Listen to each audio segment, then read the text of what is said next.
أشهد أن لا إله إلا الله وحده لا شريك له الملك وله الحمد ويحيي ويميت وهو على كل شيء قدير ولا حول ولا قوة إلا بالله العلي العظيم.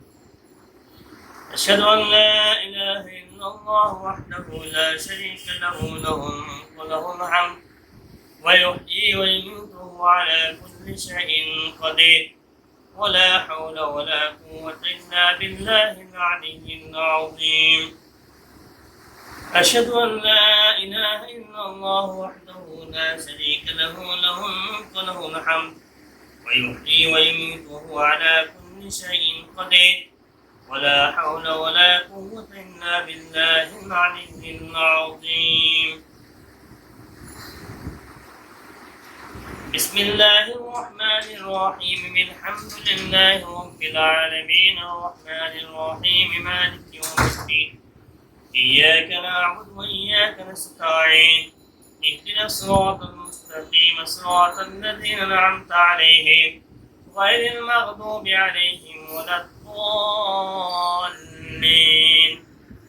آمين. بسم الله الرحمن الرحيم قل هو الله أحد الله الصمد لم يلد ولم يولد ولم يكن له كفوا أحد قل هو الله أحد الله الصمد لم يلد ولم يولد ولم يكن له كفوا أحد قل هو الله أحد الله الصمد لم يلد ولم يولد ولم يكن له كفوا أحد. اللهم صل على سيدنا محمد النبي الأمي وآله وسلم. اللهم صل على سيدنا محمد النبي الأمي وآله وسلم. اللهم صل على سيدنا محمد النبي الأمي وآله وسلم. نحمده ونصلي على رسوله الكريم. أما بعد فأعوذ بالله من الشيطان الرجيم. بسم الله الرحمن الرحيم. ما كان محمد أبا أحد من رجالكم ولكن رسول الله وخاتم النبيين وكان الله بكل شيء عليما. إن الله وملائكته يصلون على النبي يا أيها الذين آمنوا صلوا عليه وسلموا تسليما. اللهم صل على سيدنا مولانا محمد وعلى آل سيدنا مولانا محمد. اللهم صل على سيدنا مولانا محمد وعلى آل سيدنا مولانا محمد. اللهم صل على سيدنا مولانا محمد وعلى آل سيدنا مولانا محمد. الصلاة والسلام عليك يا سيدي يا رسول الله صلى الله عليه وسلم. الصلاة والسلام عليك يا شافع المذنبين. الصلاة والسلام عليك يا زواد الكريم. الصلاة والسلام عليك يا رؤوف الرحيم. الصلاة والسلام عليك يا رحمة للعالمين. السلام عليكم صاحب دعوات عاشقان رسول غلامان نبی و خواتین و حضرات ورحمة الله وبركاته. بسم الله الرحمن الرحيم. ولله العزة ولرسوله وللمؤمنين. صدق الله العظيم وصدق رسوله النبي الكريم. আল্লাহ রাব্বুল আলামিন পবিত্র কোরআনে ইরশাদ করেছেন যে ইজ্জত আল্লাহর জন্য, তার রাসূলের জন্য এবং মুমিনের জন্য।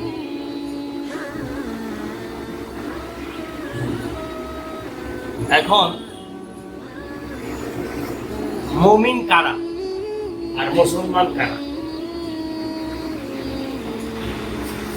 কোরআন যতবারই অ্যাড্রেস করছে ইয়া আইয়ুহাল মুসলিমুন,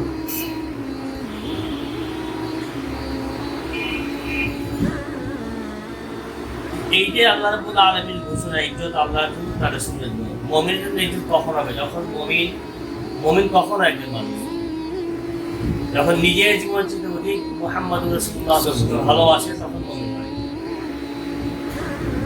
যদি কেউ মনে করে যে আমি লা ইলাহা ইল্লাল্লাহু মুহাম্মাদুর রাসূলুল্লাহ বলেছি, আমি মুমিন হয়ে গেছি, না, তিনি মুসলমান হয়েছেন, মুমিন না। যিনি কালমাকে পড়েছেন, মেনেছেন, তিনি ইসলামের অন্তর্ভুক্ত হয়েছেন, মুসলমানদের অন্তর্ভুক্ত হয়েছেন, মুমিন না। মুমিন ততদিন পর্যন্ত একজন মানুষ হতে পারে না যতদিন পর্যন্ত নিজের জীবন থেকে অধিক হুজুরে পুণ্য ভালো না বাসে। এবং এই মুমিনের কথা আল্লাহ পাক বারবার বলেছেন। আজকে আমাদের যে চারিত্রিক অবস্থা, এতে কি মনে হয় যে আমরা মুমিন? কারণ যদি মুমিনে হইতাম তাহলে হিংসা, প্রতিহিংসা, লোভ, লালসা, বিদ্বেষ, হত্যা হইতো না। প্রতিহিংসা, এই যে সারা বিশ্বের যে অবস্থা আমাদের, এতে কিন্তু প্রমাণিত হয় না যে আমরা মুমিন। তাহলে মুমিন হওয়ার জন্য কি দরকার? রাসূল সাল্লাল্লাহু যেগুলি আদেশ করেছেন, আল্লাহ যা করেছেন সেটাকে মানা এবং সেভাবে চরিত্র গঠন করা। এটা কি আমাদের আছে? আশ্চর্য বিষয় যে আমরা অনেকে যখন কথা বলি, আমি কারো নাম বলতে চাই না, অনেকে অ্যাড্রেস করে যে তোমরা এই কাজগুলি কেন করো? যিনি ওয়াজিয়ান বা যিনি বক্তা, তোমরা এই কাজগুলি কেন করো? তাহলে তিনি বুঝে পাচ্ছেন উনি করেন না। মুহাম্মদ নবী সাল্লাল্লাহু আলাইহি ওয়াসাল্লাম তিনি কখনো বলে যে তোমরা এটা করে কেন করো? তো যে আদর্শ রাসূলের না, সে আদর্শ যদি কোনো বক্তার হয়, কেমন মনে হচ্ছে? আমরা কেউ গুনার ঊর্ধ্বে না, অন্যায়ের ঊর্ধ্বে না, অপরাধের ঊর্ধ্বে না। কিন্তু কোন ধরনের অন্যায় করলে মাপ পাওয়া যায়, কোনটা করলে মাপ পাওয়া যায় না, কোনটা ক্ষমার যোগ্য, কোনটা ক্ষমার যোগ্য না, এইটুকু জ্ঞান মধ্যে আমাদের নাই। কেননা সবচেয়ে কষ্টকর বিষয় যেটা বর্তমান আমাদের অবস্থাতে, সেটা হচ্ছে যে যার জন্য আল্লাহ রাব্বুল আলামিন সমস্ত কিছু সৃষ্টি করেছেন, যার জন্য আপনি থেকে মুমিন বা মুসলমান আমরা দাবি করতেছি, যাকে কেন্দ্র করে সমস্ত কিছু, তার মহব্বত নিয়ে আমাদের মধ্যে ইখতিলাফ। উনি শাফায়াতকারী কিনা, উনি নূরের কিনা, বা ওনার নিজস্ব ক্ষমতা আছে কিনা, এই প্রশ্নগুলো কাফেরদের। তো কাফেরানা আখলাক নিয়ে মুমিনানা আন্দাজ যদি কেউ বানাতে চায়, হবে না। কাজে কোনটা কাফেরের কথা, কোনটা মুমিনের কথা, এটা কিন্তু কথা আলোচনায় চলে আসবে। কারণ আমার ভাষা আপনাকে বুঝায় দিবে আমি মুমিন না কাফের, বাবার আকীদা কাফেরদের মতো কিনা। আল্লাহ রাব্বুল আলামিন স্পষ্ট বলছেন যে আমি তাকে সৃষ্টি না করতে কিছু করতে হবে। এবং কেমন সৃষ্টি? আজকে যে নামাজের যে প্যারোডি আমরা দিচ্ছি, এটা মূল কারণটা কি বলুন তো? আমরা যে নামাজ সালা করি, এই সালার মূল কারণটা কি? আসলের দিকে যাই। নূরে মুহাম্মদকে আল্লাহ পাক যখন সৃষ্টি করছেন, উনাকে যেই আকৃতিতে রেখেছিলেন, ওটা সালার আকৃতিতে রেখেছিলেন। যেহেতু সালার আকৃতিতে উনাকে রেখেছিলেন, কাজে এই জমিনে সর্বপ্রথম সালার গুণ থেকে মর্যাদা হয়েছে। ওই কারণে, ওই আকৃতির কারণে এটা কি আলোচনা হয়? এটা আলোচনা হইলে এখানে রাসূলের প্রতি আলো করতে পারবো। হযরত রাসূলের পাক সাল্লাল্লাহু আলাইহি মহব্বত থেকে যে কোনো উপায়ে মুসলমানদেরকে দূরে সরার জন্য উনার ওফাতের পর থেকে ষড়যন্ত্র চলতেছে, আদর্শ এবং এটা চলবেই।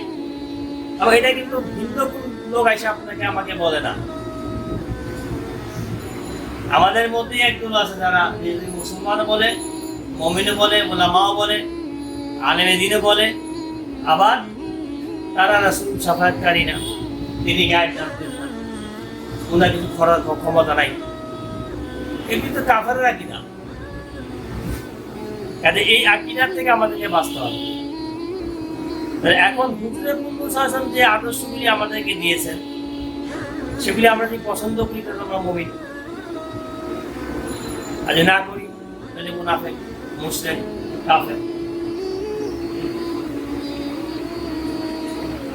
এই আজকে 12ই রাত বা 12ই শরীফ আমরা পালন করি, এটা আমাদের দেশে না, সারা বিশ্বেই ইখতিলাফ চলছে। কিন্তু ইখতিলাফটা কিন্তু বেশি দিন আগের না। ইখতিলাফটা এটা মাত্র 200 বছর আগে। ওনাকে নিয়ে আছে এই, কারণ এরা 200 বছর আগে জন্মাইছে, 200 বছর থেকে চেষ্টা করতেছে, কার্যকারী হয়নি। এখন তো মিডিয়া, যদি আমরা মিডিয়াতে দেখি তখন মিডিয়া আমরা দেখবো না, ইতিহাস থেকে দেখেছি। যে কথাটা বলতে হুজুরের পূর্ণ সাধকে যখন আল্লাহ পাক নূরের ভালো সৃষ্টি করা সালার আকৃতিতে রেখেছেন, পয়গম্বরদেরকে দাওয়াত দেখে বললেন যে তোমরা আমার রাসূলকে তাওয়াফ করো, আমার রাসূলের তাওয়াফ করো। 1 লক্ষ বছর রাসূলের তাওয়াফ চলছে। নূরে মুহাম্মদের তাওয়াফটা 1,24,000 পয়গম্বর 1 লক্ষ বছর করছে। যেখানে আম্বিয়া কিরামরা মুহাম্মদ আরবির নূরকে 1 লক্ষ বছর তাওয়াফ করছে, ওনার মুকামটা কোথায়? এবং মজার বিষয় কি, নবুয়ত আর রিসালাত এটা কিন্তু এক জিনিস না। যিনি নবী তিনি নবুয়তের মালিক, কিন্তু যিনি নবী এবং রাসূল তিনি নবুয়তের মালিক, রিসালাতের মালিক। নবুয়তের মালিক, রিসালাতের মালিক।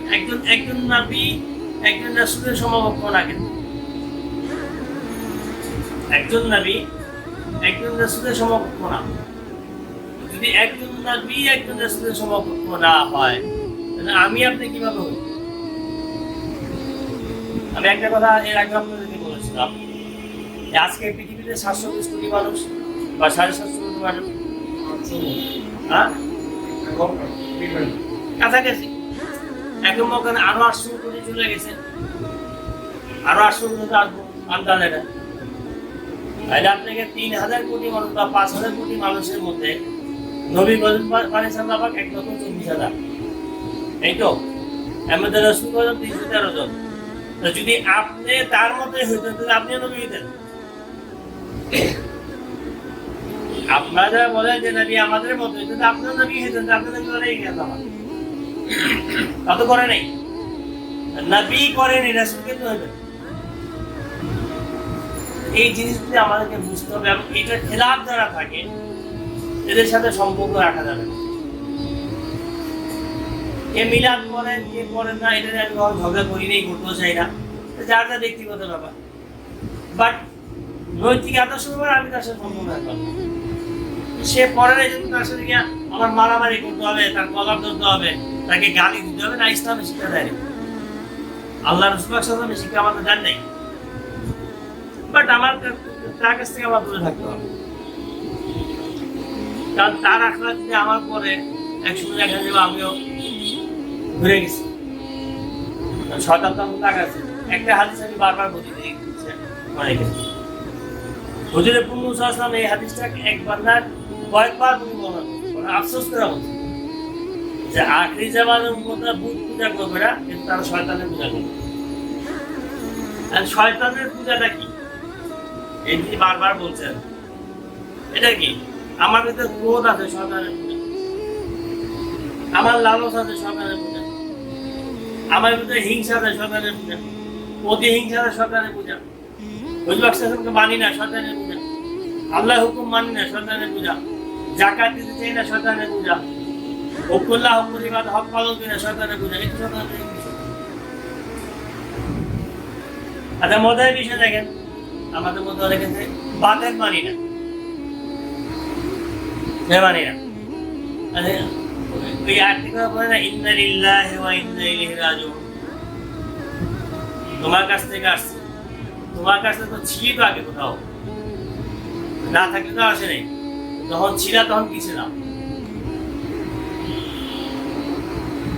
যখন তুমি ছিলা মানো না, তখন কি ছিলাম? কোথায় ছিলাম? মার গর্ভে তো ছিল না, তোমার মারি জন্ম হানি দাও। বাপের অসুস্থ তো বাপের জন্ম হানি ছিল কোথায়? এই যে অদ্ভুত কথাবার্তাগুলি, যেগুলি মানে গ্রহণীয় না। আবার এরা দেখবেন যে অনেক কথা বলতেছে। আচ্ছা, ইদানিং দেখবেন এখন সৌদি আরব একটা গ্রুপ বের করেছে সালাফি।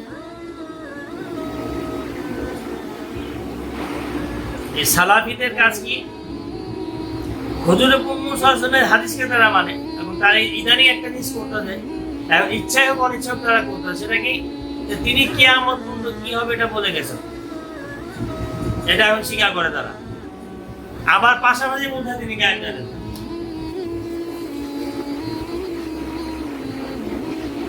হাদিস বলার কথা যে কিয়ামত এই আলামত, আখির জামানে এই আমার হুজুর বলছেন।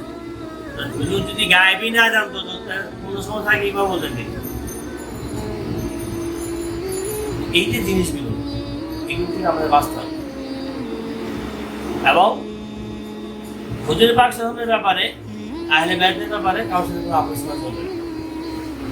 সে যে হোক, আমার মা হোক, বাপ হোক, স্ত্রী হোক, সন্তান হোক, তাদের হক আছে, সেটা দিনের ছিল ব্যাপার।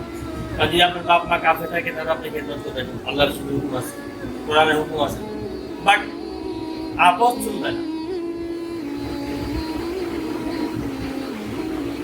যে আপোষই করলেন, ত্যাগটা কি করলেন? আমি ত্যাগটা কি করলাম? আমাকে যদি ব্যালেন্স করে চলতে হয়, ব্যালেন্স সিস্টেম আমার নাম আর দুধের মধ্যে কি লেবু রস দিয়ে খাবেন?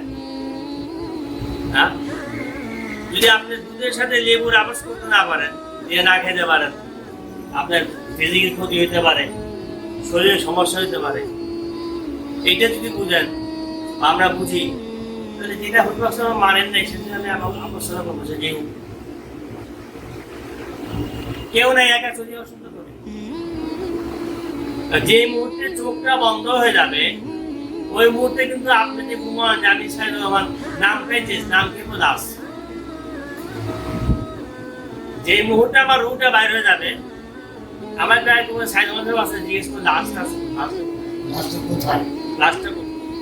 আপনার মৃত্যুর সর্বপ্রথম যেটা আপনার কাছ থেকে ছিনে নেব, সেটা কি আপনার নাম। আপনি যত নামি হন, রাষ্ট্রপ্রধান যে এখন বলে গেবে দাস, কিন্তু ওই মুহূর্তে থেকে কিয়ামত পর্যন্ত একমাত্র মুহাম্মদ আরবি সাল্লাল্লাহু আলাইহি ওয়াসাল্লাম তিনি যদি বলেন যে আরাম, এটা আমার উম্মত, আমি হুমায়ুনকে বা আমি মালিক সাহেবকে বা আমি আনোয়ার সাহেবকে চিনি, এটা আমার উম্মত। হালিম আমার উম্মত, দাস্তু আমার উম্মত, আল্লাহ মাফ করে দাও। আর কিছু লাগবে? আর কিছু লাগবে? লাগবে না। যদি কোনো কারণ হুজুর বলেন যে আমি চিনি না,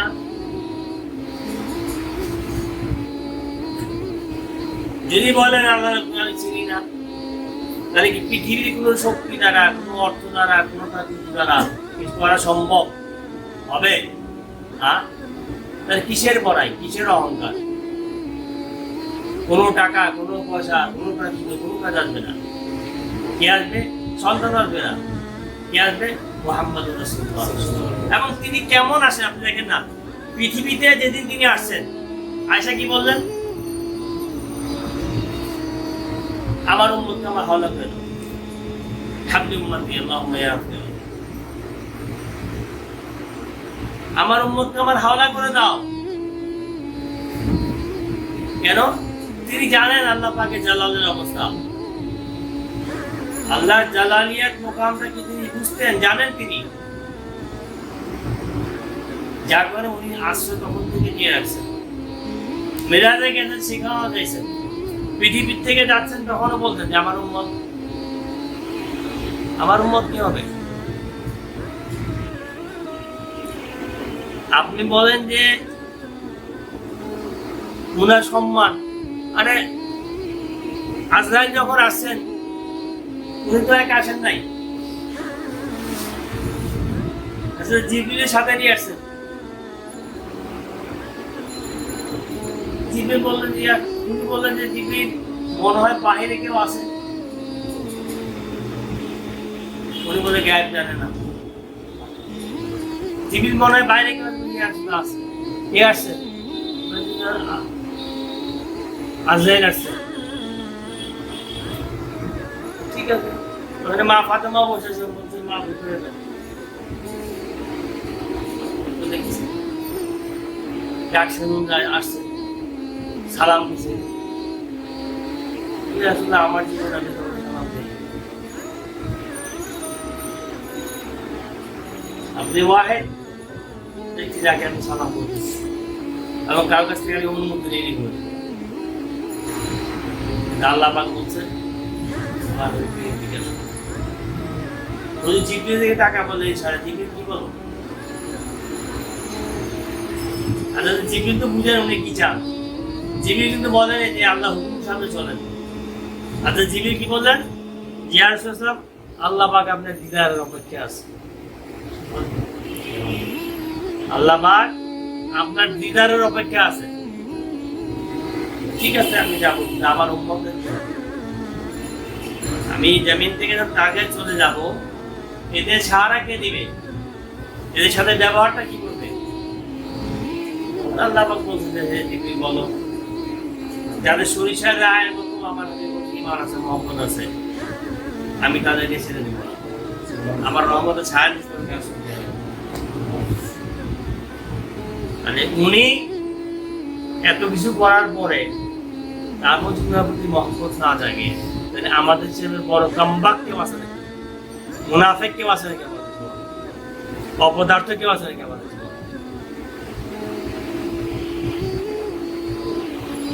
কাজেই মুনাফিকের জীবনে যেতে মৃত্যু অনেক ভালো। আল্লাহ পাক আমাদেরকে তার মহব্বত থেকে মুনাফিকি না ভালোবাসতে পেরেছিলাম না কোথায়, কেউ যদি মুনাফিকি না করবে মহব্বতের সাথে, মহব্বত যাতে মুনাফিকি না করে, অন্তত একটু বলতে পারি আল্লাহ আমার ভালোবাসতে পারি না, এটা নিঃসন্দেহে ভালোবাসতে পারি না। এবং বিভিন্ন ইতিহাস যে উনি আমাদের কাছে আদম থেকে নিয়ে ঈসা পর্যন্ত যা ঘটছে উনি বলছেন আমাদেরকে, বলছেন না। আজকের ইতিহাস আমরা পাই কোন থেকে পাই? ওনার পবিত্র জবান থেকেই তো আসছে, কোরআন হাদিসের মাধ্যমে তো আসছে।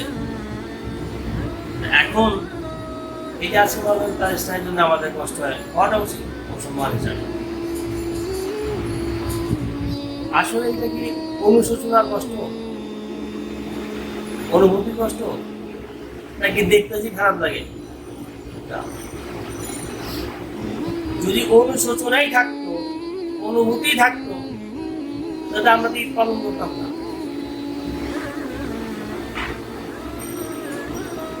কারণ অনুভূতি, অনুশোচনা, অনুতপ্ত এটা অন্য জিনিস। এবং আমাদের মধ্যে আমরা অনেকে যারা ইবাদত বন্দেগী করি, ইবাদত বন্দেগী করার আমার আপনার কারো কোনো ক্ষমতা নাই, বা যদি আল্লাহ পাক করা এই জন্য শুকরিয়া করা যারা করে তাদেরকে ঘৃণা করার কিছু নাই। কারণ আল্লাহ পাক যদি দয়া করে তার দিকে না টানে কাউকে, তার দরবারে না ডাকে, আমি আপনি সারা জীবন চেষ্টা করে পাবো। যারা করে না তাদেরকে ঘৃণা করার কিছু নাই। সে তৌফিক কিছু যেমন দেখেন কিছু ইতিহাস যেগুলো আমরা বুঝি না, আমাদের বোধগম্যই নাই, তাহলে কি তাওবা করেন। আরে ভাই, যে তাওবা বুঝে কি গুনাহ করে নাকি? যে তাওবাই বুঝে ও কি গুনাহ করে? আমি যে তাওবা করবো এই শক্তি আল্লাহ তুমি আমার দাও, কারণ তুমি শক্তি না, যে তাওবা করার ক্ষমতা আমার নাই। আমি যে অনুসূচিত হৃদয়ে অনুতপ্ত হৃদয়ে তাওবা করবো, এই তৌফিক তুমি না দেওয়া পক্ষে সম্ভব না। আর যদি ওই শক্তি আমার থাকতে, এই শিক্ষাটা আল্লাহ শিখতেছেন আমাদেরকে। তুমি অনুসূচিত করে যে আল্লাহ কাছে আমার এই পারাও, এই তৌফিক আল্লাহর কাছ থেকে তুমি চাও। তাই তাওবা চাওয়ার তৌফিকটা তিনি শিক্ষা আমাদেরকে দিয়েছেন। কিভাবে পানি খাবো, কিভাবে বসবো, কিভাবে ঘুমাবো, কিভাবে খাবার খাবো, সব কিছু শিখেছেন। কি শিক্ষা দেননি তিনি আমাদেরকে বলেন না। কিন্তু আমরা ওনাকে কি দিয়েছি? উনি কি বলছে যে তোমার বউ, বাচ্চা, স্ত্রী, পুত্র, সন্তান সব বাদ দিয়ে আমার ভালোবাসো, সব ছেড়ে দাও, তা তো বলেন। সব কিছু মাধ্যমে দেওয়ার পর হৃদয় যেটা, এটা আমাদের ভালোবাসো এবং তাদেরকে শিক্ষা দাও। আজকে তোমাকে আহলে বায়াতের নাম শুরু করলে এবার একটাই লাইন বুঝতে শিয়া। আরে ভাই, আহলে বায়াত কি শিয়ার বাপদাদার সম্পত্তি নাকি?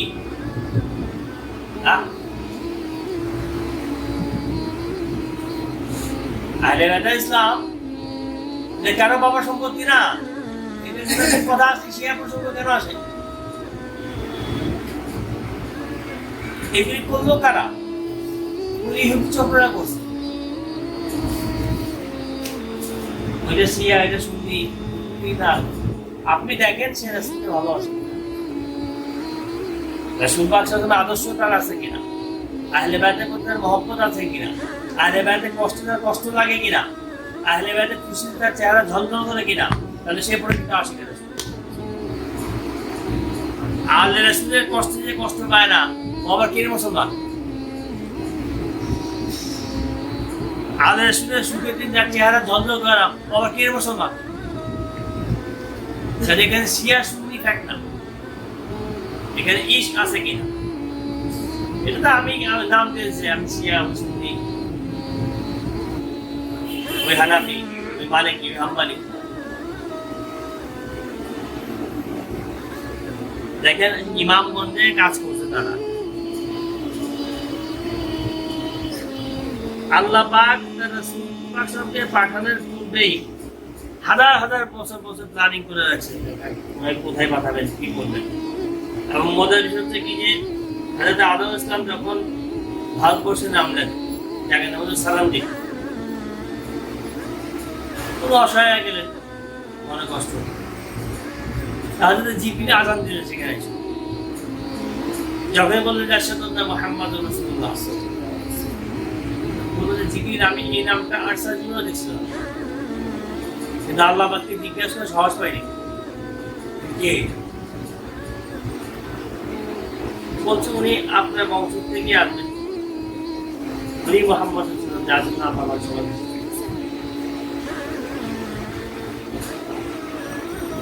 বলছে। এই নামটা যখন শুনি বা দেখি, হ্যাঁ, একটা শান্তি চলে আসে।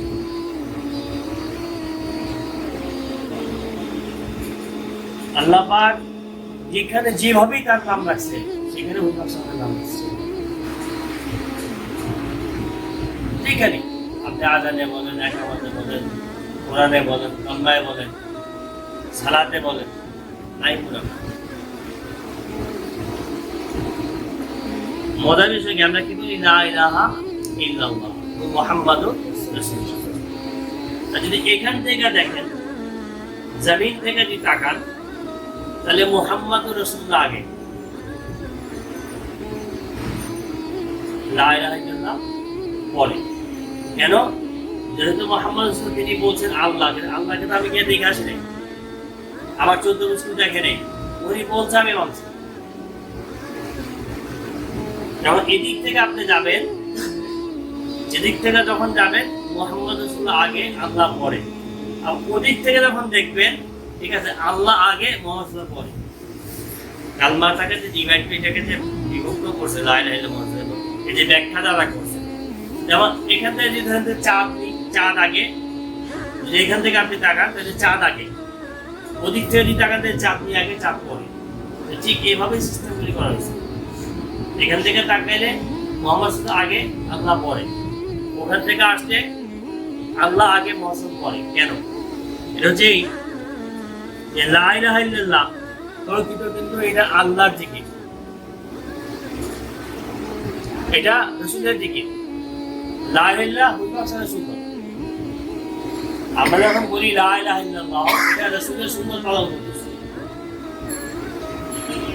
কিন্তু যখন বলি মুহাম্মাদুর রাসূলুল্লাহ আল্লাহর সুন্নাত পালন করতেছি, এটা কিন্তু রাসূলের সুন্নাত না। আর এখন যে এরা যে এই যে অর্ধেক যে হাদিস বের করেছে যে আপনি কোন নাম লা ইলাহা ইল্লাল্লাহ, এটা সবচেয়ে বড় উত্তর দিকে না, কথার উত্তর শব্দটা হচ্ছে লা ইলাহা ইল্লাল্লাহ মুহাম্মাদুর রাসূলুল্লাহ সব উত্তর দিকে নাই, কিন্তু এটাকে কাট করেছে। কিন্তু আপনি যদি বুখারীর একেবারে পূর্বে হাদিস যদি পড়েন তখন দেখবেন এটা এভাবেই লেখা আছে, এইভাবেই লেখা আছে। এখন মুহাম্মাদুর রাসূলুল্লাহ সাল্লাল্লাহু আলাইহি ওয়াসাল্লাম যাদের একটা যেমন অনেক আগে আমি আপনাদেরকে বলছিলাম, কিন্তু মনে আছে না, আমি সবার মনে থাকতে পারি লা ইলাহা ইল্লাল্লাহ লিখতে 12টা শব্দ লাগে, এসব বোধ আগে ইকরার করেছে। মুহাম্মাদুর রাসূলুল্লাহ একটা 12টা শব্দ আছে, এবং মজার বিষয় এখানে লা ইলাহা ইল্লাল্লাহ কোনো নোক্তা নাই, কোনো নোক্তা নাই। মুহাম্মাদুর রাসূলুল্লাহ কোনো নোক্তা নাই।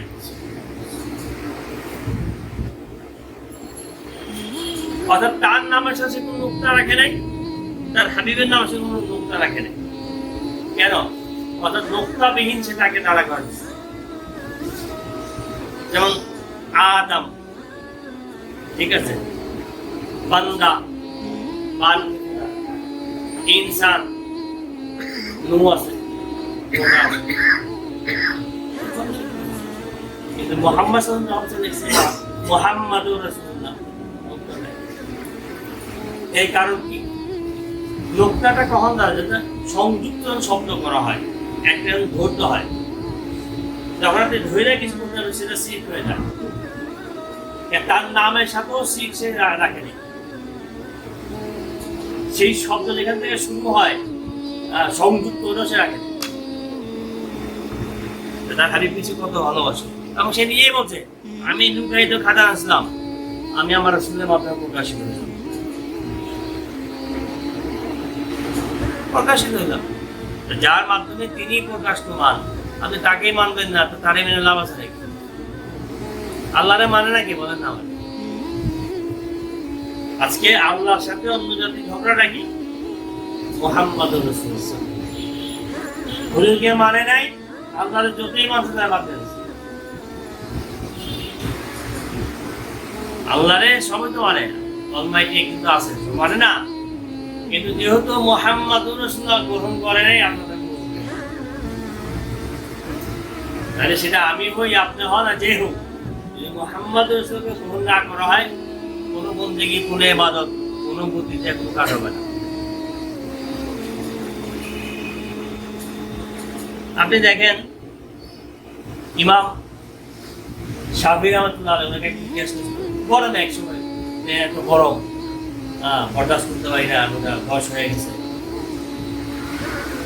তখন তিনি বললেন যে তুমি বোধহয় ওই আয়াতটা পড়েনি, ওমা আরসালনাকা ইল্লা রাহমাতাল লিল আলামিন।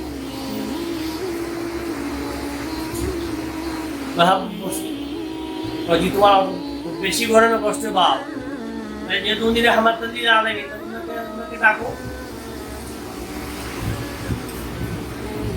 ওনাকে ডাকো, ইয়া রাহমাতাল লিল আলামিন, মাদাদ তুমি ইয়া রাহমাতুল লিল আলামিন। বলো, তোমার অশান্তি থাকবে না, তোমার ক্লেশ থাকবে না, গরম লাগবে না, জ্বালা পোড়া হবে না।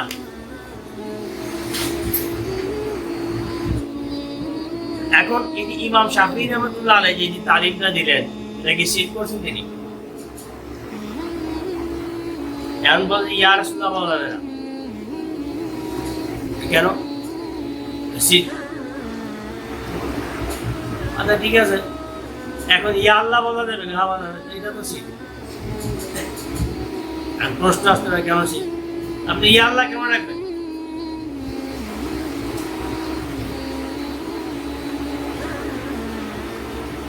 কারণ আপনি ডাকবেন যাকে যাকে যাকে আপনি দেখতেছেন বা যে দূরে আছেন বা যে আপনার প্রতি কনসেন্ট্রেশন না, তাকে তো রাখবেন। যদি আপনি মনে করেন যে আল্লাহ আপনাকে না দেখতেছেন না, তাও আপনি কাফের। যদি আপনি মনে করেন যে আল্লাহ পাকের কনসেন্ট্রেশন আপনার প্রতি নাই, আপনি কাফের। যদি আপনি মনে করেন যে আল্লাহ পাক আপনি শুনে না, তারপরও কাফের। এখন যখন এইভাবে তার প্রতি চড়াও হইবেন, তখন বলি না আমি ইয়া আল্লাহ বলতে আল্লাহর রহমতে রাখতেছি। আল্লাহ পাক তো নিজেই বলছে ওমা আরসালনাকা ইল্লা রাহমাতাল লিল আলামিন, আমার সবচেয়ে বড় রহমত হচ্ছে মুহাম্মদুর রাসূলুল্লাহ সাল্লাল্লাহু আলাইহি ওয়াসাল্লাম। তাহলে ইয়া রাসূলুল্লাহ বলতেছে কেন?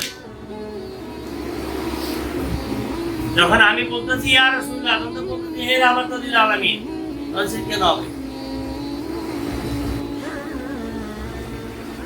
যদি আগে সিদ্ধি সংখ্যাটা বুঝতে হবে। এখন ঘটনা হচ্ছে যে আল্লাহ পাক আমাদেরকে তৌফিক দান করুন। রাসূলের পূর্ণ সাল্লাল্লাহু মহব্বত, ইজ্জত, আল্লাহর যে কথা শুরু করছিলাম, এখানে আবার শেষ করব। দেখেন, একটা মানুষের চরিত্র বিচার করতে যদি হয়, তা সে রাতের অন্ধকারে কি করে একটু তালাশ করে। এবং ইসলাম থেকে তো সুন্নাত আসছে না, বাইরে কথা। আর সবার সকাল থেকে আসছে, যদি বুঝিয়ে তালিম দিচ্ছে। কোন মানুষকে আপনি খারাপ বলেন না, কিন্তু একমাত্র রাসূল পাক সাল্লাল্লাহু আলাইহি ওয়াসাল্লাম খারাপ বলে, ওনার সম্বন্ধে চর্চা করে, আপনি তাকে খারাপ বলতে পারেন। এছাড়া অন্য কোনো বিষয়ে কোনো মানুষকে আমার আপনার খারাপ বলার রাইট নাই। হ্যাঁ, তবে পাশাপাশি তার জন্য দোয়া দিতে হবে যে আল্লাহ পাক এটা করে। এখন যদি এজিক টাইপের কেউ থাকে, আপনার তার জন্য হেদায়েতের দোয়া চালা হবে না। এখন তো অনেকে আছে এজিদের দোয়া করে যে আল্লাহ পাক জান্নাত দেন। হ্যাঁ, তারে আবার রাদিয়াল্লাহু আনহু বলে, রাহমাতুল্লাহ আলাইহি বলে। এই যে মানে ফাইজলামি, এই জিনিসগুলি আসলে কেন করতে হয়? এটা ইহুদি সম্পদের আগের থেকে চলছে, তো আরো চলবে। এখন ঘটনা হচ্ছে যে আমাদের উচিত হবে যে আমাদেরকে নিজেদেরকে সংশোধন করা, আমাদের নিজেদের সংশোধন হওয়া। কেননা যদি আমার চারিদিক দোষ থাকে, আমি আপনাকে কিছু বলতে পারবো না। চরিত্রবান বলতে কি বুঝে? চরিত্রের ৭২টা সংজ্ঞা আছে, কটা জানি আমরা? চরিত্রবানের ৭২টা হাদিসের ৭২টা সংজ্ঞা আছে, আমরা কটা জানি? আমি ওই ব্যক্তি উৎকৃষ্ট ব্যক্তিকে চরিত্রবান, ওই ব্যক্তি উৎকৃষ্ট ব্যক্তিকে চরিত্রহীন। আর আমাদেরকে চরিত্রবান হতে হবে, চরিত্রহীনের থেকে রাস্তা। দেখেন, বিশেষ করে আমাদের দেশে কিছু জিনিস বর্তমান পীর সাহেবদেরও ভুল আছে, ভুল আমাদেরও আছে। সেটা কেমন? একজন সাধারণ মানুষ যদি চিন্তা করে যে আমি অন্যায়টা করব, ও অন্যায় না করা পর্যন্ত ওর গুনাহ লেখা হবে না। কিন্তু ওদের চিন্তা করছে আমি করব, করে না, এটা হচ্ছে সব হবে। এই জন্য সে সব পাবে। কিন্তু একজন তরিকতের পন্থী যদি চিন্তা করে আমি গুনাহ করব, সে না করলে তার গুনাহ লেখা হয়ে যাবে। আইনটা কি বুঝছেন? কাজে একজন তরিকত পন্থী যখন আল্লাহকে ডাকে, তার সমস্ত লোকগুলো আল্লাহকে ডাকে, একজন সাধারণ মানুষ তা ডাকে না। ঠিক তত সে যখন গুণা চিন্তা করে গুণা ডাকা হয় না, সাধারণ মানুষ চিন্তা করে না করে তাকে সব দেওয়া হয়, এখানে পার্থক্য। কিন্তু এখন ঘটনা হচ্ছে যারা বিশেষ পদের যাত্রী, তারা যদি তাদের অনুসারীদের কাছ থেকে তাদের ভরণ পোষণের চিন্তা করে, তাদের বাড়ি গাড়ির চিন্তা করে, সে তো আর বিশেষ পদের যাত্রী হলো না।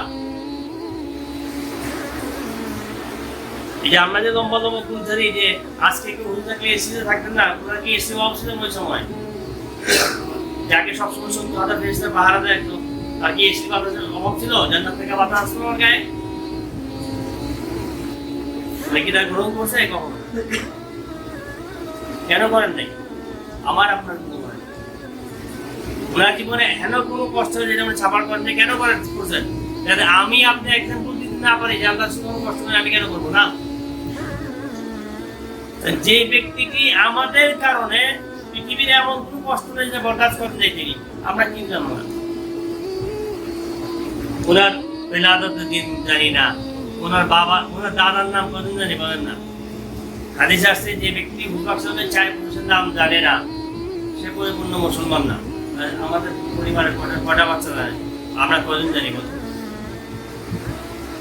মুসলমান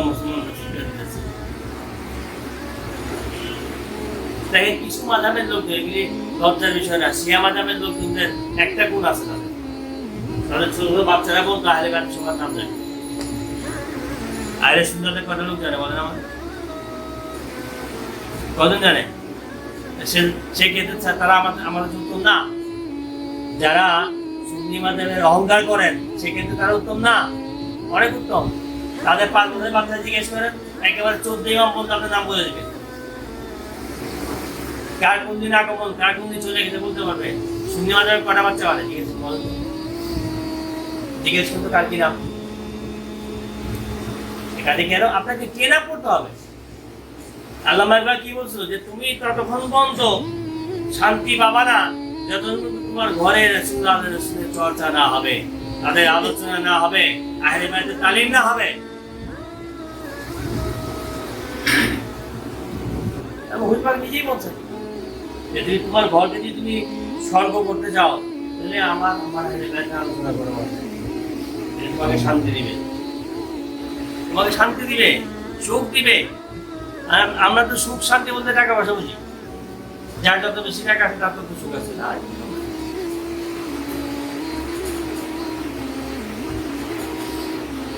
আচ্ছা দেখেন মজার বিষয় যে আপনারা কি বলে যে হাদিসে একটা তো যদি অন্যায় করে তুমি দেখো ওটাকে আয়াত কর।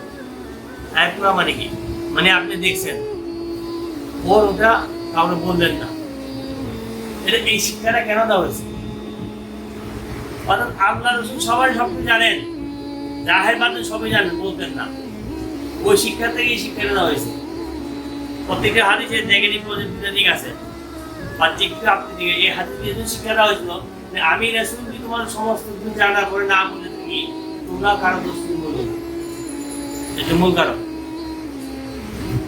হাদিস তো বলছি আমরা এগুলি যেভাবে চিন্তা করি কেন বলছেন? আবার তিনি বহু প্রমাণ আছেন, প্রমাণ রাখছেন তিনি এগুলি। একজন এসে বলছেন যে আসলে মুখটা দেখেছি আর ছেলেমেয়েরা ওরা অন্যায় কাজ করতেছে, 3 বার জিজ্ঞেস করতে পারে, দেখছো? হ্যাঁ দেখছি। দেখছো? হ্যাঁ যেহেতু সাক্ষী দিছে, চলো যাই। তখন তিনি ওই পাথরের মধ্যে যদি আপনি গরম দিয়ে জোরে জোরে হাঁটেন, লাঠি দিয়ে বাড়ি দেন, তো থাকবে কে দেখ করে চলে গেছে।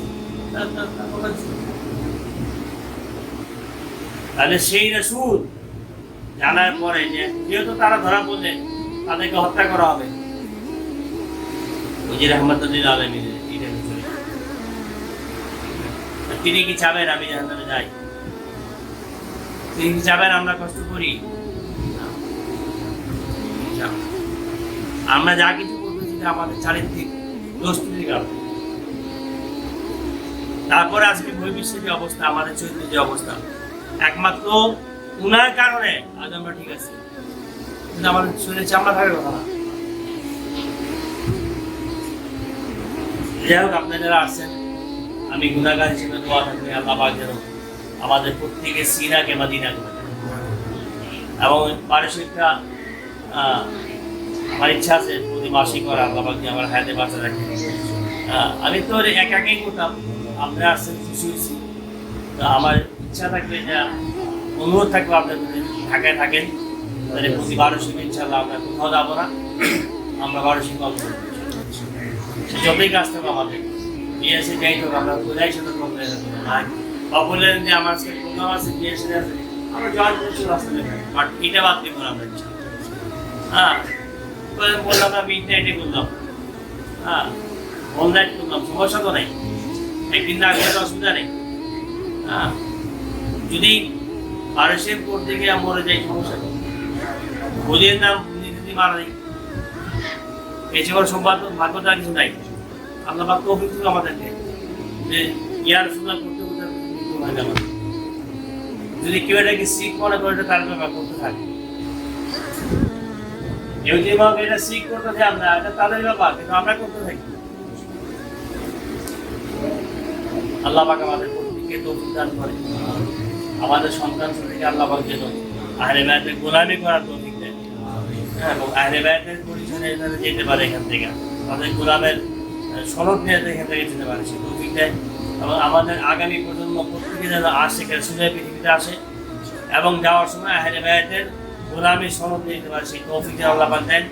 এবং আল্লাহ পাকের দরবারে বিরোধ আরজ এই 1200 অনুসারে আল্লাহ পাক তার যে অসন্তুষ্টি উম্মত মুহাম্মাদের প্রতি, তার হাবিবের রাসূলের মাফ করে দেন, এবং আমাদের প্রত্যেককে ভ্রাতৃত্ব বন্ধনে প্রতিষ্ঠা করতে তৌফিক দেন।